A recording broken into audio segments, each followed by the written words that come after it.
নমস্কার বন্ধুরা, কেমন আছেন সবাই? আশা করি ভালো আছেন, আমিও ভালো আছি। আজকের 5টা বর্ণকে আমি এলোমেলো করে দিয়েছি এবং বাচ্চাকে আপনারাও এইভাবে দিয়ে দিবেন, ছক কেটে দিবেন। এভাবে বাচ্চা লিখবে।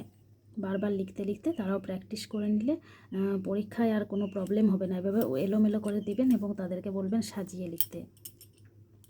বাচ্চাদেরকে সিলেবাসে যেভাবে দেওয়া হয় ক খ গ ঘ মানে ব্যঞ্জনবর্ণ স্বরবর্ণগুলোকেই বারবার এলোমেলো করে দেওয়া থাকে বা শূন্যস্থান পূরণ করা থাকে বা ম্যাচ করানো থাকে, এইভাবে এই স্ট্রাকচারে বাচ্চাদেরকে দেওয়া হয়।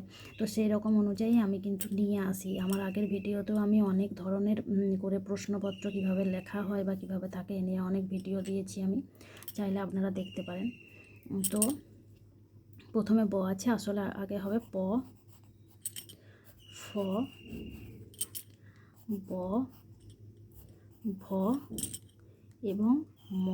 আমাদের কাছে খুব ইজি মনে হতে পারে, কিন্তু বাচ্চার কাছে মোটেও এটা ইজি নয়। তাই বারবার করে প্র্যাকটিস করালে বাচ্চা অবশ্যই লিখবে। যদি ভিডিওটি ভালো লাগে অবশ্যই একটি লাইক করবেন।